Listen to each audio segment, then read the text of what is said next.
Assalamu alaikum wa rahmatullahi wa barakatuh. To my dear respected brothers and sisters out there, I hope you are all in the best of health and iman. So this video is going to be talking about Unit 4 from the intermediate book. Okay, as always, this is the book by Oxford University Press. The branding is this is the Headway book, and this is the special edition as well. So if I ever say special edition, just think about books that are readily available in the Middle East. Okay, so as I said, this is going to be Unit 4. Sorry, the book. This book, the blue book. Okay, and the unit number 4. Tamam. And finally, what's going to be the main subject of this unit? Okay, which is modal verbs. Okay, so modal verbs is, nothing new. If you are studying at this level right now, you should have heard about it. You should have studied it already. But just a quick recap. Modal verbs are verbs, but these verbs behave differently when we use it. Okay, and they allow us to express things, express something. So, for example, if you want to express permission, obligation, requests, orders, suggestions, they give us those kind of abilities to express using these special verbs, okay, or rather modal verbs. Tamam. All right, so without further ado, let me switch over to my main screen, and you should now see the Unit 4 page, okay, in front of you. So as I said, in this particular section, we will find that the main focus of the modal verbs that we will be looking into are obligation and permission types. Okay, so what we have to look into that and find out. Okay, so let's get ourselves started and have a look at some of the examples here. Okay, so here we have the subject I, and we have 4 different verbs. Okay, but the thing is, one of them is a little bit different. Let's see if you can figure it out. Sorry, excuse me. Let's see if you can figure it out. All right, so what do we have to do first?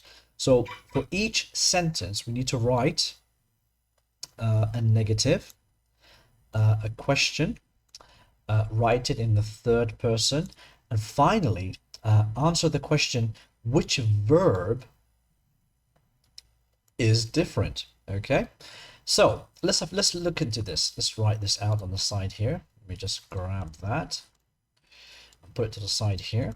So the first sentence, to make it into, so the first one, using the verb can, to make it into a negative, all we need to do is write I can't, okay, I can't go. Right, easy enough.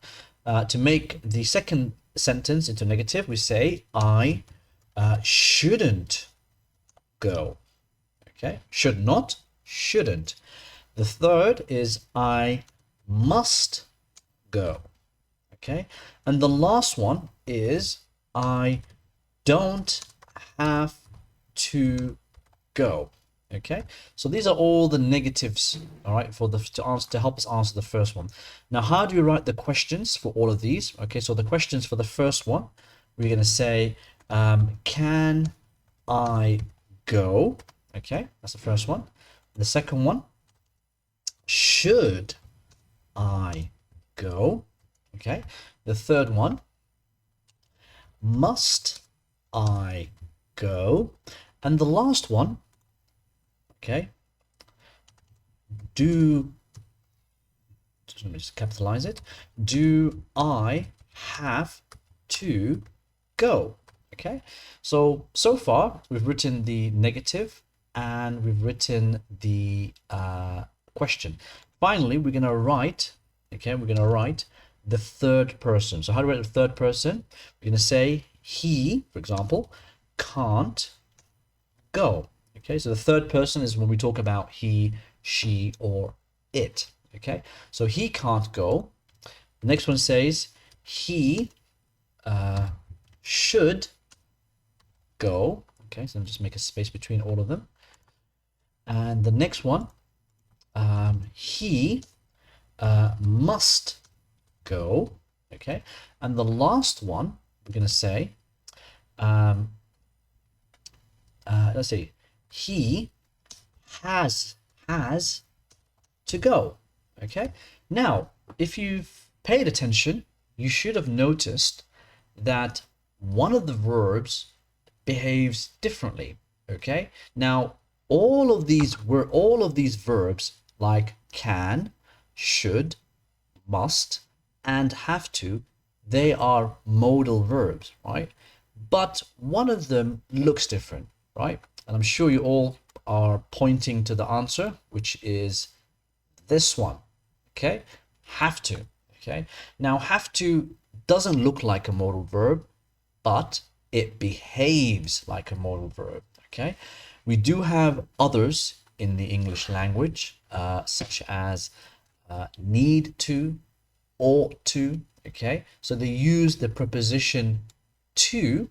Okay, but they behave like a modal verb, right, guys? Good, excellent.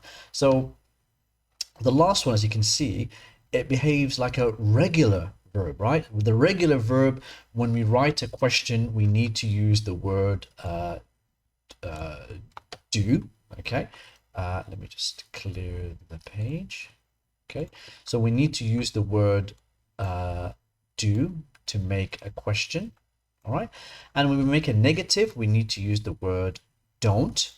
Okay, and when we talk about the third person, right, guys, we have to change the verb, right? We have to conjugate the verb. So here, instead of have, we are using now has. Tamam? Excellent. So hopefully that's a good, warm-up exercise for everybody. Okay, now let's continue and have a look at some of the examples here.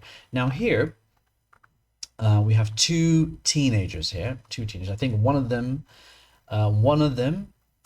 is Steve, and the other is Toby. Okay, so Steve and Toby, right?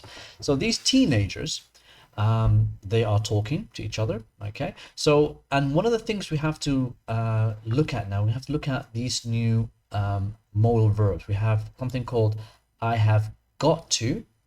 Okay, now the word got in between the word have and to is kind of very common for us in, for people from the British, people who speak the English British, or British English rather, should I say, or people from the UK.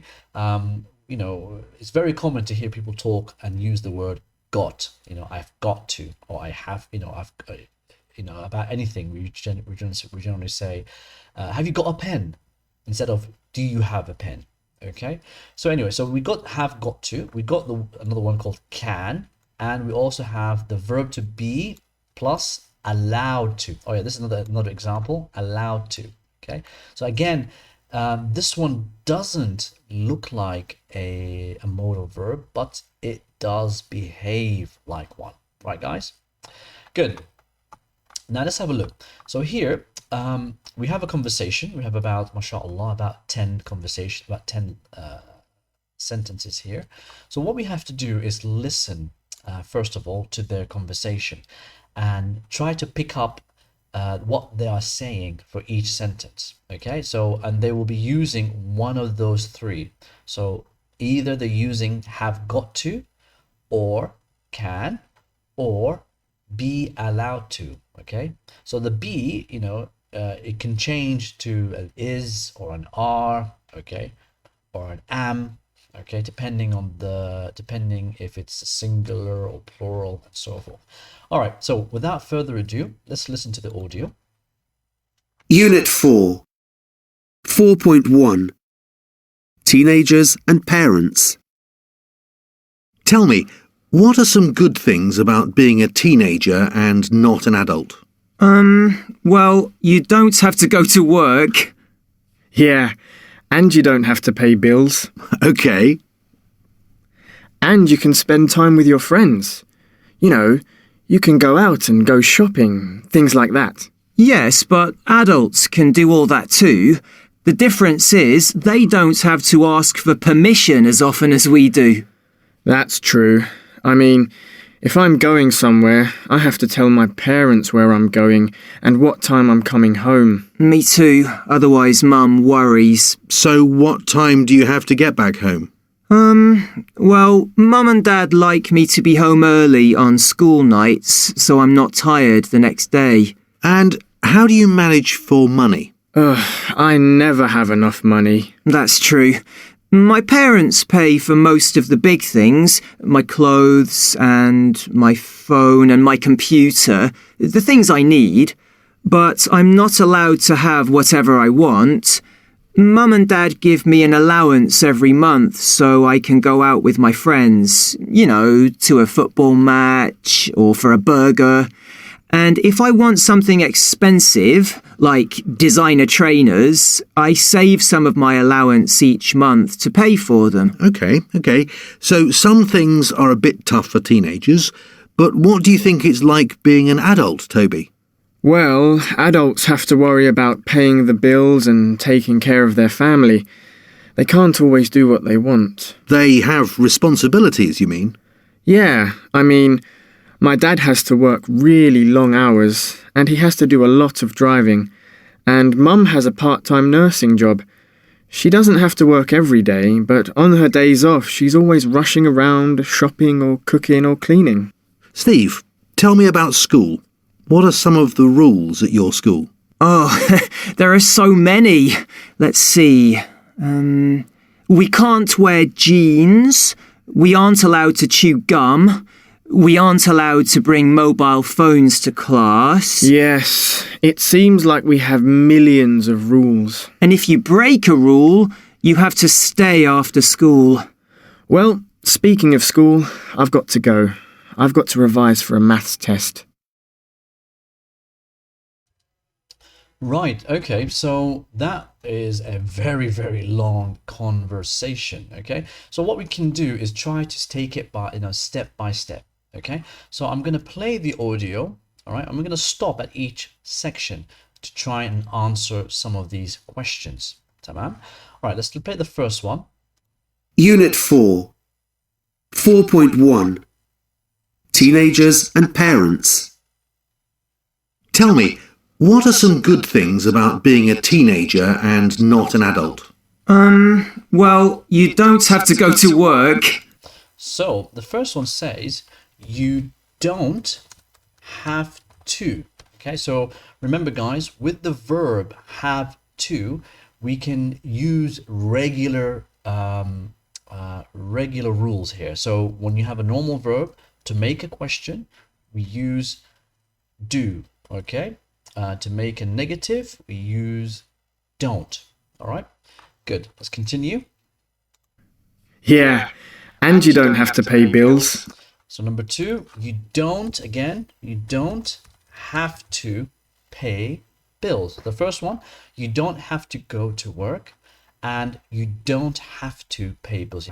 Okay, good. Next one. Okay. And you can spend time with your friends. And here we're going to use the second verb, and you can spend time with your friends. Good. Let's continue.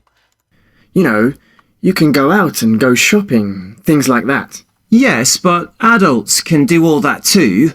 The difference is they don't have to ask for permission as often as we do. That's true. I mean, if I'm going somewhere, I have to tell my parents where I'm going. Okay, so here, I have to, this is the positive, I have to tell my parents where I'm going. Okay, that's number 4. Number 5. And what time I'm coming home. And what time I'm coming home. Well, not yet, actually. Let's find out. Me too. Otherwise, Mum worries. So what time do you have to get back home? There you go. That's the question. What time do you have to get back home? Okay.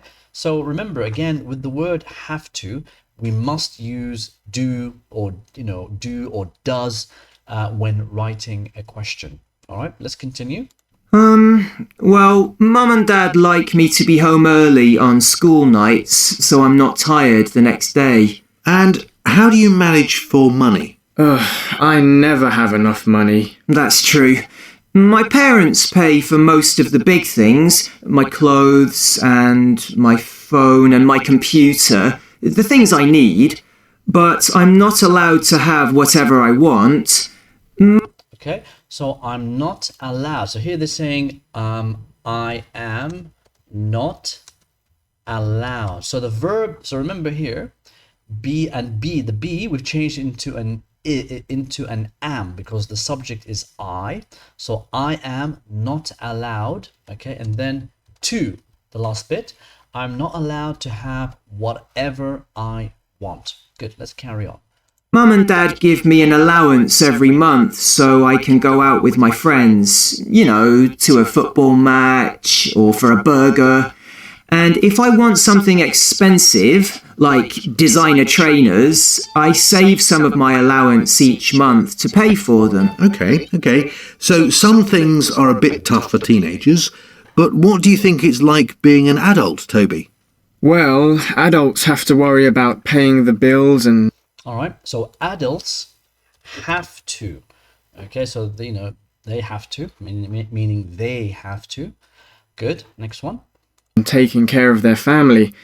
They can't always do what they want. They can't always do what they want. So they cannot or they can't always do what they want.